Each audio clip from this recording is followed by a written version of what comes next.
교회에 와서 왜 예수를 믿느냐 이렇게 물으면 크게 세 가지 답이 나올 것 같습니다.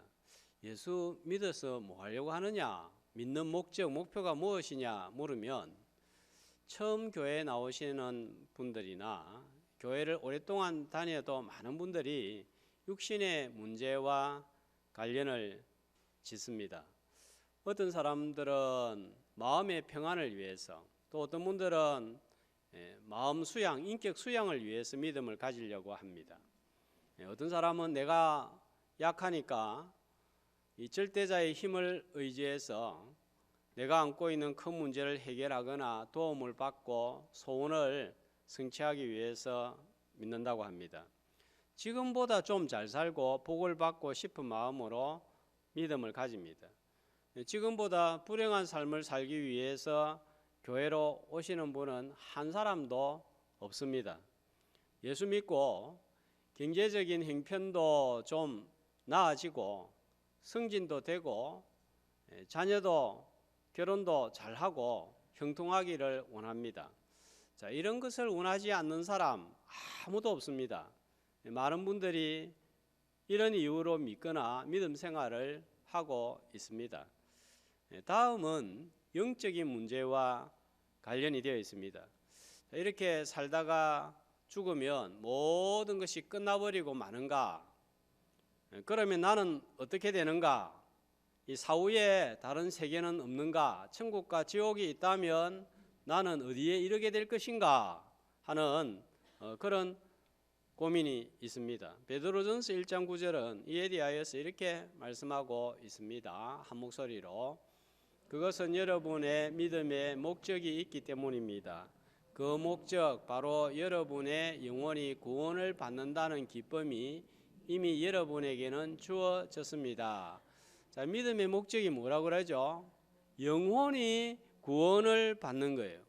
사람이 영생하는 존재이므로 우리 입장에서는 이 구원받는 게 제일 중요한 목적이 되겠습니다.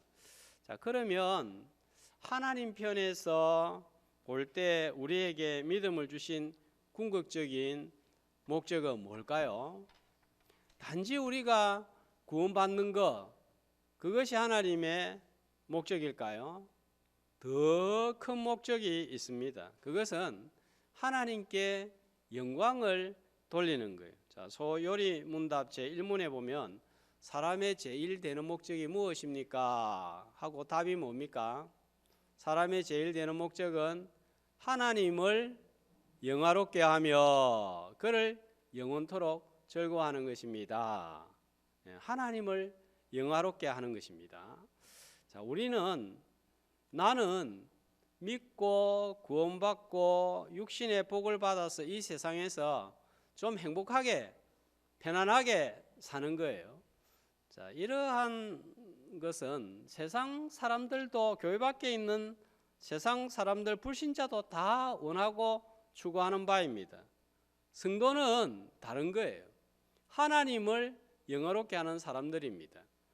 교회 밖에 있는 사람들은 누구를 높이고 누구를 위해서 삽니까? 자기를 높이고 자기가 잘 되고 자기가 영광을 받는 거예요. 세 사람은, 하나님의 백성들은 하나님을 영화롭게 합니다. 자, 어떻게 영화롭게 할까요? 자, 에베소서 2장 1절에 보면은 과거에 우리가 어떤 자인지 나옵니다. 자, 어떤 사람이었습니까? 과거에 우리는요, 허물과 죄로 죽었습니다. 죽어있던 사람들입니다. 그런데 그리스도와 함께 살았습니다. 이렇게 살아난 우리를 향하여 2장 10절에서는 뭐라고 말씀하고 있죠? 우리를 어떤 자라고 하고 있죠? 선한 일을 위하여 지으심을 받은 자가 되었다 하는 것입니다. 자, 이렇게 변화된 사람을 가리켜서 4장 24절에서는 어떤 사람이라고 하고 있죠? 4장 24절에 보면요, 새 사람이다 하는 거예요. 자, 새 사람은 새롭게 살아야 되고 다르게 사는 사람입니다. 그러니까 삶의 목적, 목표도 당연히 달라야 합니다. 하나님을 영화롭게 하는 삶이 그 목표입니다. 12절에 보면은 4장 12절에 보면은 그 목표를 가리켜서 좀 다르게 표현하고 있는데, 자, 뭡니까? 이 세 사람의 목표가요, 궁극적으로 보면 그리스도의 몸을 세우는 거예요. 1장 23절에 보면 교회를 가리켜서 그리스도의 몸이다 했습니다. 예수 그리스도로 말미암아 새롭게 세워진 공동체가 교회예요. 존 스토트 목사님 표현에 의하면 새로운 사회를 이루는 것입니다. 몸을 세운다는 것은 무엇을 의미하는지 오늘 읽었던 본문에서 같은 의미를 가진 단어를 찾아본다면은, 자, 13절에 보면은 몸을 세운다 하는 단어하고 같은 의미를 가진 단어가 뭔가요? 그렇죠. 장성한 분량이 충만한 데까지 이르리니입니다. 그 다음에 15절에는요, 세운다하고 같은 말이 자랄지라 그랬고, 16절에서는요 똑같이 그 몸을 자라게 하며입니다. 자, 세 사람의 목표는 자라는 거예요. 이 자라는 것을 가리켜서 13절에는 또 어떤 사람이라고 그럽니까? 온전한 사람이다 하는 것입니다. 예수님을 닮는 것입니다. 자, 성장, 성숙, 성화를 이야기하고 있습니다. 자, 어떻게 이런 자리에 이르게 되는지 살펴보고 점점 내가 원하는 믿음의 목표에서 하나님께서 원하는 믿음의 목표로 나아가 하나님을 영화롭게 하는 성도들이 되시기를 주님의 이름으로 축복합니다. 13절 말씀에 보면 주님을 닮아가기 위하여서 세 마디로 되어 있습니다. 자, 13절에 보면 첫 번째, 자, 주님을 닮아가기 위해서 첫 번째가 뭡니까? 하나님의 아들을 믿는 것과 아는 일에 하나가 되는 것입니다. 자, 신앙의 일치입니다. 그런데 믿는데 무엇을 믿는가요? 믿음의 내용이 중요한데 이 믿음의 내용을 아는 것에 하나가 되어야 된다는 거예요. 요한일서 4장 16절 말씀해 보면 우리가 하나님을 믿었는데 어떻게 믿었다고요? 그냥 믿은 게 아니에요. 무턱대고 믿은 게 아니고 알고 믿었다 하는 것입니다. 믿는 것과 아는 것이 어떻게 다릅니까? 자, 안다 하는 것은 머리로 아는 지적인 작용입니다. 믿는다는 것은요, 마음으로 믿는 인격적이요, 감성적이요, 의지적인 것입니다. 가장 짧은 거리지만 가장 긴 여행이라고 알려진 30cm 여행 들어보셨죠? 어디에서 어디까지입니까?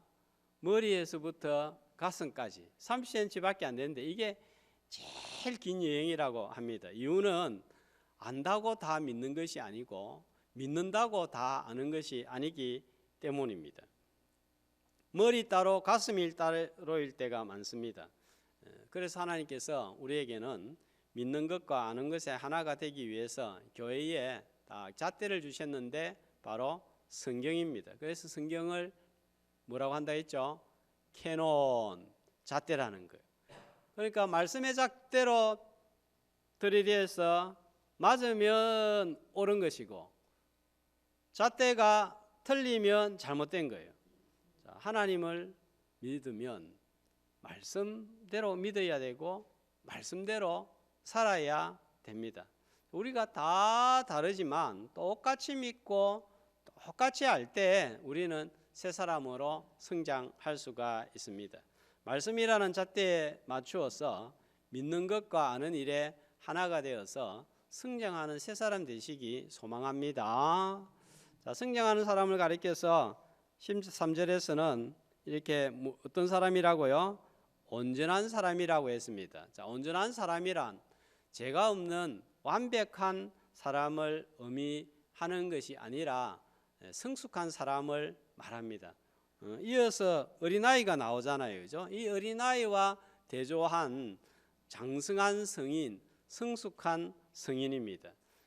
자라는 것에 대한 다른 표현들이 있는데, 자, 잘한다 이걸 다르게 표현하는 명사를 찾아보면은 성장, 성숙, 성화, 같은 의미를 가진 것 같은데 다릅니다.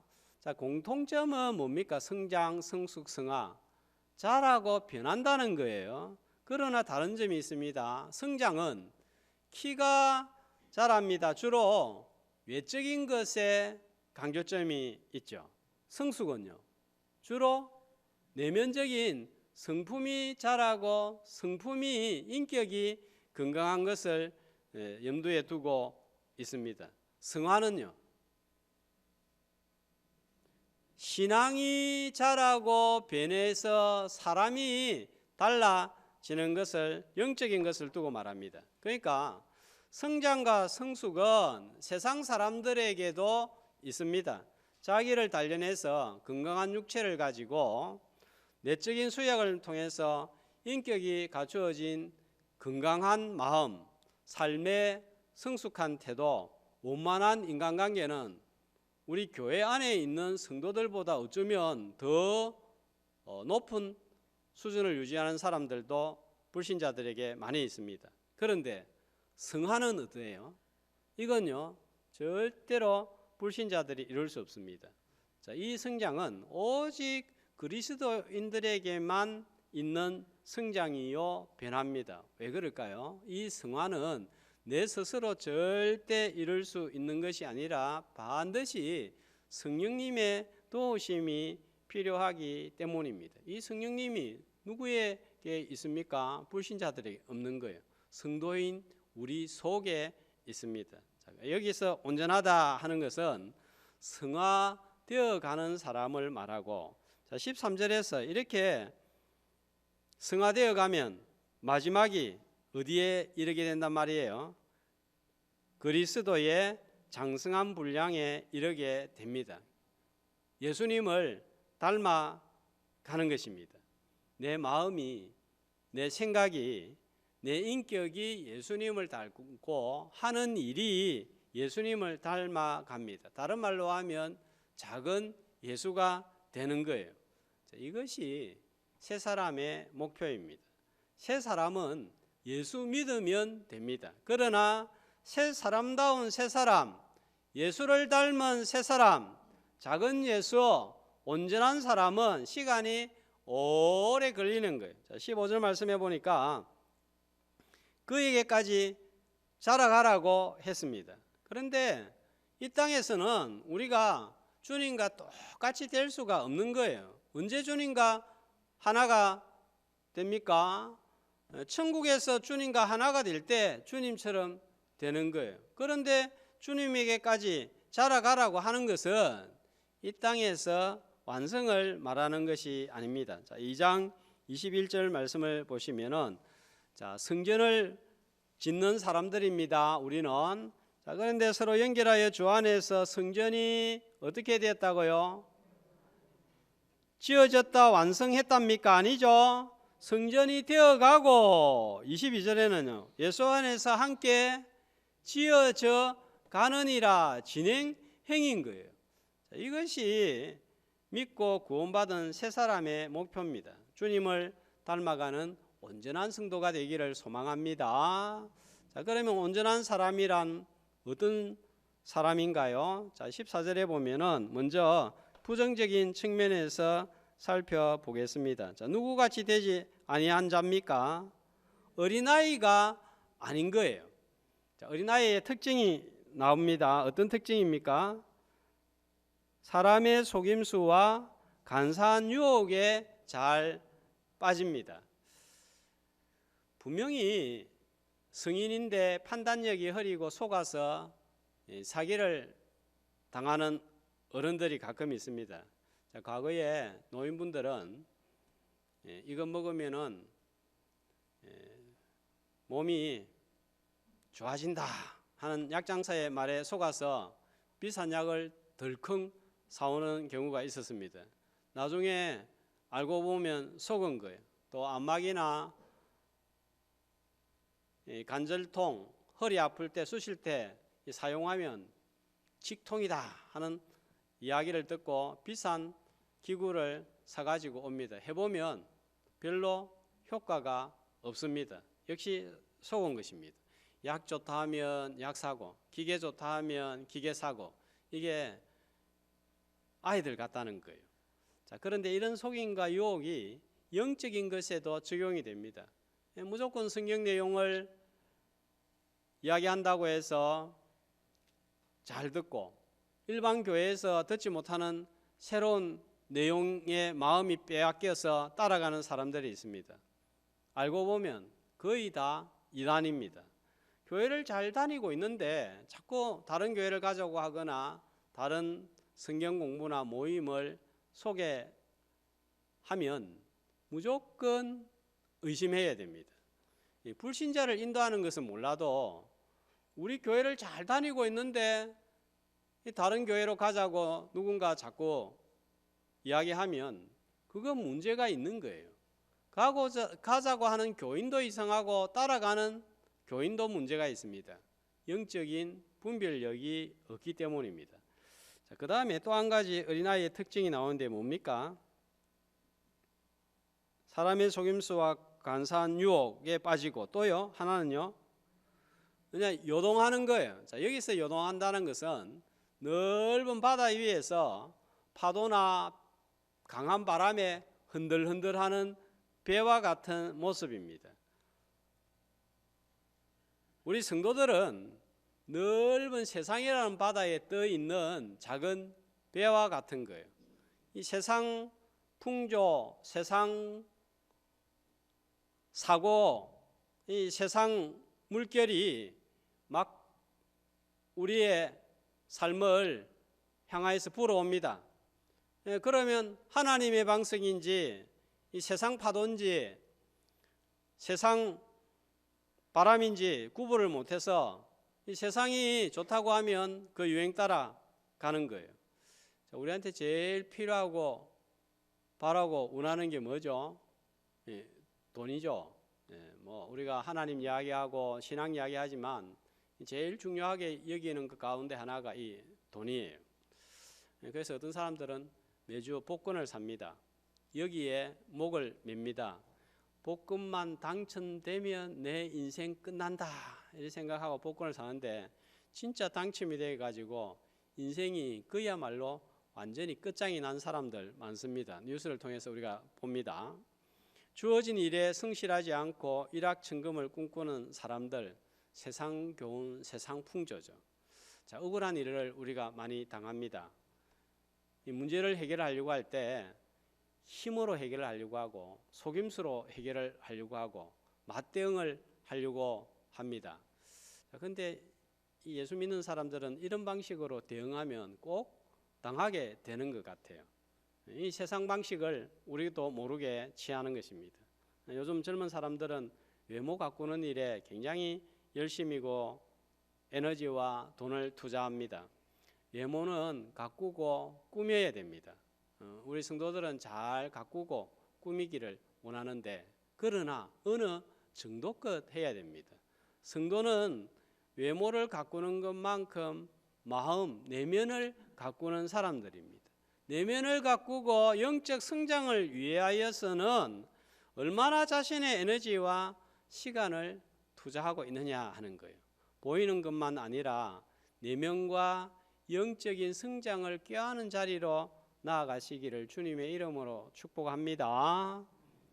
15절에는 온전한 사람을 긍정적으로 묘사를 하고 있는데 어떻게 묘사하고 있습니까? 15절에는 범사에 그에게까지 자랄지라 했습니다. 자, 그런데 어떻게 자라라고 하죠? 그 앞에 어떤 단어가 붙어 있습니까? 그냥 자랄지라 하지 않습니다. 사랑 안에서 그 다음에요 참된 것을 하여. 성장에 있어서 제일 중요한 두 가지 요소를 말씀하고 있는데 첫 번째가 사랑이고 두 번째가 참된 것입니다. 자, 어느 것이 먼저다 우선이다 말할 수 없습니다. 자, 참된 것은 진리를 말합니다. 16절에도 보니까 자, 스스로 세우는데 뭐 안에서요? 사랑 안에서 세우라 하는 것입니다. 우리 다대 교회의 표가 뭔가요? 사람을 세우는 교회. 그 앞에 뭐가 붙어 있죠? 은혜, 사랑, 훈련으로 사람을 세우는 교회. 제가 이걸 정하면서도 돌이켜 생각해 보니까 이게 무슨 말인지 잘 모르고 정했다. 좋은 표인데 제가 의미를 정확하게 다 몰랐다 하는 생각이 많이 듭니다. 특별히 두 번째 부분 뭡니까? 뭐로 세우는 교회? 사랑으로 사람을 세우는 교회 하는 거예요. 사랑 없이는 교회가 하나가 될 수 없습니다. 교회 성장의 척도를 이렇게 저렇게 많이 이야기하는데 주로 교회가 성장했다 무엇으로 평가를 합니까? 사람의 숫자 또 재정. 그게 틀린 거 아니에요. 맞습니다. 그런데 교회 성장의 제일 큰 척도는 무엇인가 하면 사랑이라는 거예요. 제가 목회를 해보고 또 교회를 생각할 때 교회가 뭐냐 그러면 신학교 다닐 때는 제 입으로 달달달달 이야기한 것 같아요. 지금은 교회가 뭐라고 생각하냐 물으면 목회가 뭐라고 생각하냐 하면은 뭐라고 제가 대답을 잘 못합니다. 정말 할수록 이게 뭔지 잘 모르겠어요. 그런데 한 가지 분명한 것은 교회는 크든 적든 사람이 많든 적든 이 모양이든지 저 모양이든지 이런 것보다 더 중요한 것은 사랑이 얼마나 많은가 하는 거예요. 모두가 교회가 외적으로 성장하고 재정적으로도 많아지고 영향력을 떨치고 또 유명해지면 좋겠죠, 그죠? 저도 그렇게 되었으면 참 좋겠다 하는 생각을 가지는데요. 근데 이 생각이 어느 순간에 많이 변하더라고요. 이제는 뭐 이렇게 되면 너무 감사하고 좋겠고 이런 외적인 것보다도 우리 교회가 몇 명이 모이든지 가족 같고 서로를 통해서 따뜻함을 느끼고 위로를 받고 교회에 오면 편안하다. 이런 교회가 되면 참 좋겠다 하는 것이 저의 바람이고 지금의 소망입니다. 자, 어제 서울에서 장로님 아들이 결혼식을 해서 멀리까지 다녀왔었는데 거기에서 또 우리 성도들 만나니까 너무 좋은 거예요. 그 결혼하는 가정이 내 가정은 아니지만 꼭 우리 집에 잔치하는 것 같고 또 처음 가보는 그 서울의 낯선 교회인데 그 교회가 그렇게 낯설게 느껴지지가 않더라고요. 저만 이랬습니까? 일 좀 못하면 어떻습니까? 일 잘못해도 사랑이 있으면 그게 큰 문제가 안 되는 것 같아요. 아무리 일을 잘해도 사랑이 없으면 그게 다 문제가 됩니다.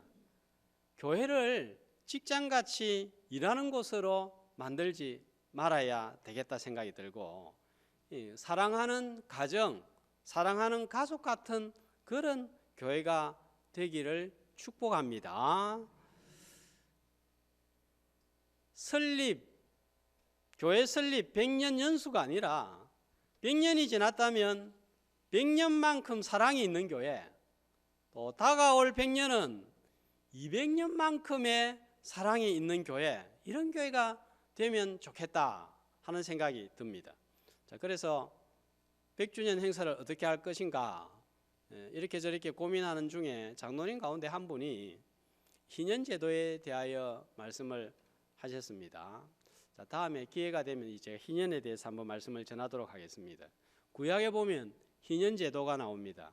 자, 50년째가 되면 구입했던 땅도 원주인에게 돌려주고 또 종도 풀어주고 땅도 쉬게 해서 땅도 안식 회복을 하게 합니다. 그러니까 이 희년은 안식년 중에 안식년이에요. 이 제도는 더 이상 이제 시행되지 않고 시행될 수도 없습니다. 그러나 그 정신은 우리가 이어받아야 되는 거예요. 이런 정신 의미로 100년을 맞이하면 좋겠다 하는 생각이 듭니다.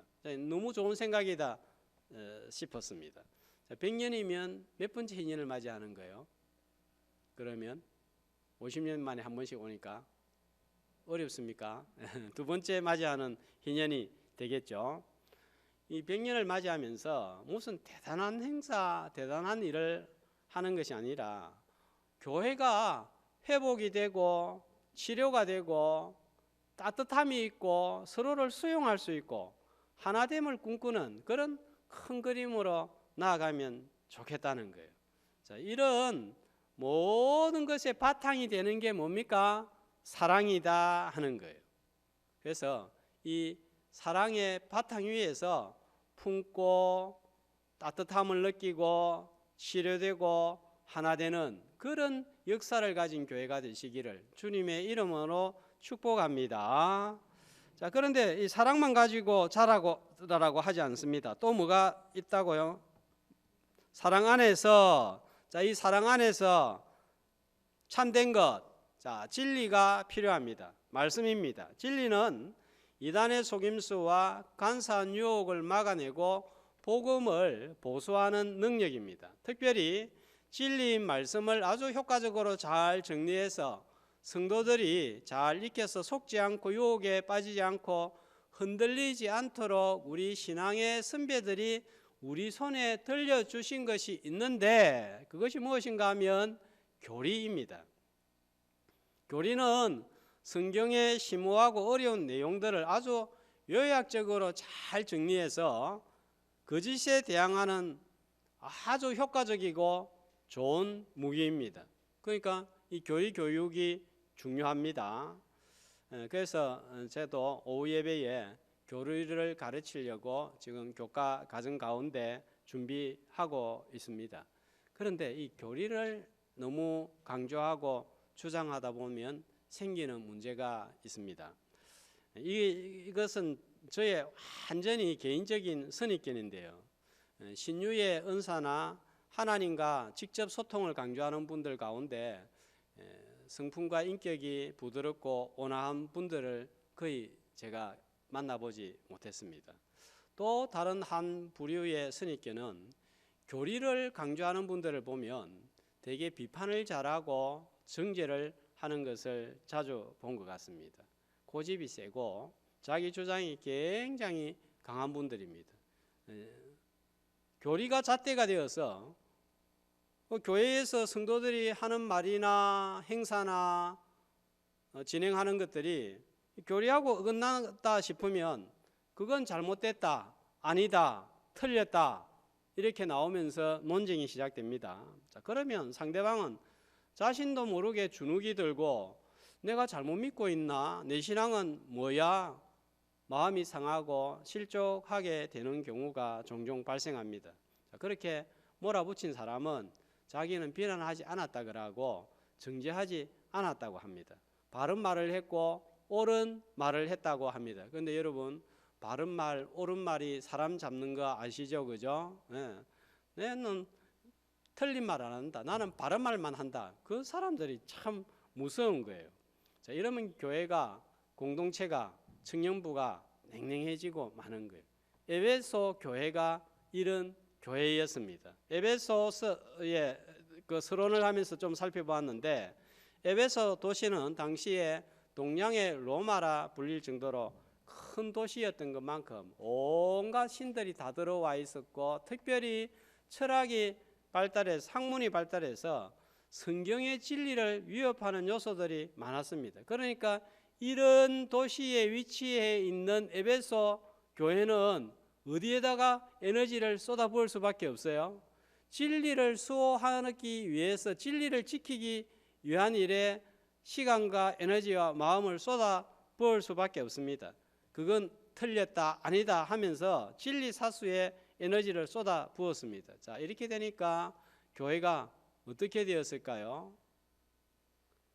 요한계시록 2장 4절 5절은 이렇게 말씀하고 있습니다. 한 목소리로 너를 책망할 것이 있나니 너의 처음 사랑을 버렸느니라. 그러므로 어디서 떨어졌는지를 생각하고 회개하여 처음 행위를 가지라. 만일 그리하지 아니하고 회개하지 아니하면 내가 네게 가서 내 촛대를 그 자리에서 옮기리라. 자, 잘한 거는 뭡니까? 잘못된 것으로부터 하나님의 말씀 진리를 지킨 거예요. 그런데 잘못된 건요, 책망받은 것은 뭡니까? 뭘 잃어버린 거예요? 너무 잘 됐느냐 잘했느냐 이걸 판단하다 보니까 교회에 사랑이 식어져 버린 거예요. 그러면 여러분, 아무리 옳고 잘해도 사랑이 없으면 어떻게 됩니까? 냉랭한 거예요.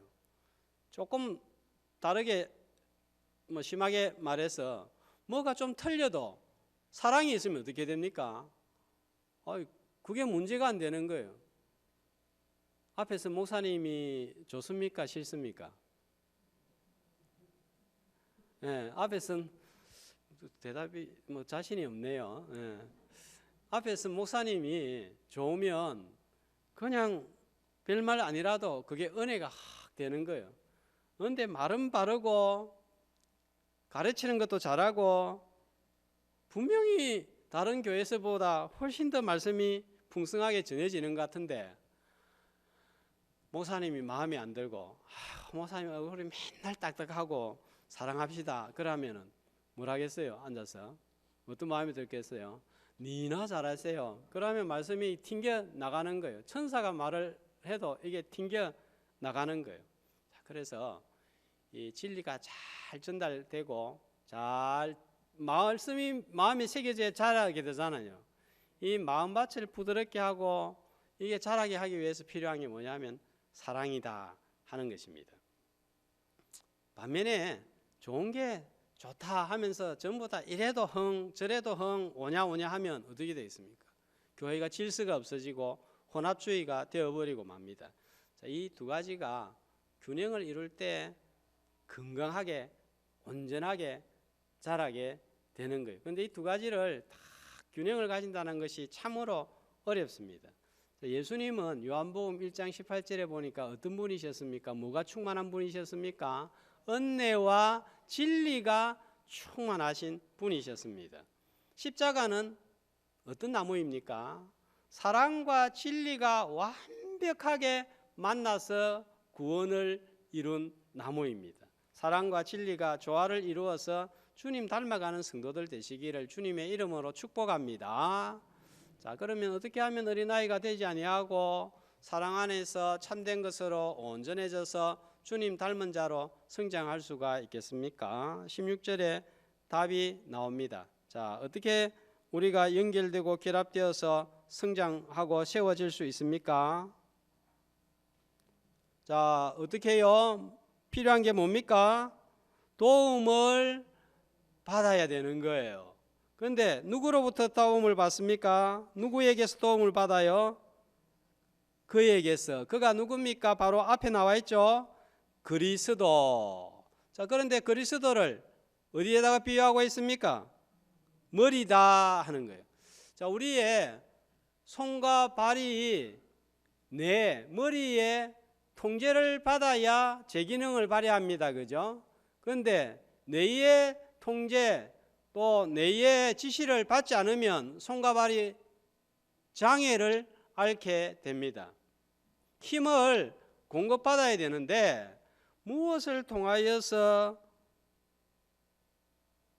도움을 받을 수 있다고 하는 거예요. 16절에 보니까 온몸이 무엇을 통하여 도움을 받습니까? 각 마디를 통하여. 자, 이 마디가 무엇입니까? 3절에 보면은 우리 보고 하나 되게 하신 것을 힘써 지키라 하면서 자, 뭘로 하나 되라고 하는 거예요? 줄, 그 앞에 줄이 있죠. 줄. 예, 줄은 딱 묶어주는 거잖아요. 근데 이 줄이 뭡니까? 성령이다 하는 거예요. 자, 마디의 원래 뜻은 인대, 이연매, 그 다음에 관절, 몸에는 이 관절, 이어주는 관절, 영어로는 조인트입니다. 서로를 연결해 주는 역할을 하는 거예요. 주님과 우리를 누가 연결해 주시는가요? 성령님이. 요한복음 15장에 보면 포도나무 가지 비유가 나옵니다. 포도나무는 누구를 가리켜요? 예수님. 가지는 우리를 가리키는데 그 가지하고 몸 줄기하고 딱 연결 누가 시켜주나요? 성령님이 연결시켜 주신다는 거예요. 빌립보서 1장 19절은 또 이렇게 말씀하고 있습니다. 한 목소리로 이것이 너희의 간구와 예수 그리스도의 성령의 도우심으로 나를 구원에 이르게 할 줄 아는 거로, 성령의 도우심으로 구원을 받고 점점 성장하고 성숙하고 주님 닮아 간다 이거예요. 연결되고 결합될 때에 교회는 세워져 갑니다. 그러므로 성도는 성령의 도우심을 받을 때에 교회를 세울 수가 있는 거예요.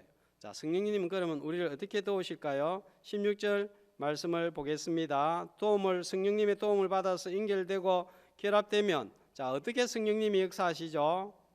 각 지체의 분량대로. 자, 각 지체의 분량이라는 것은 자, 7절에 보니까 지난주에 우리가 살펴보았는데 뭡니까? 뭘 가리킵니까?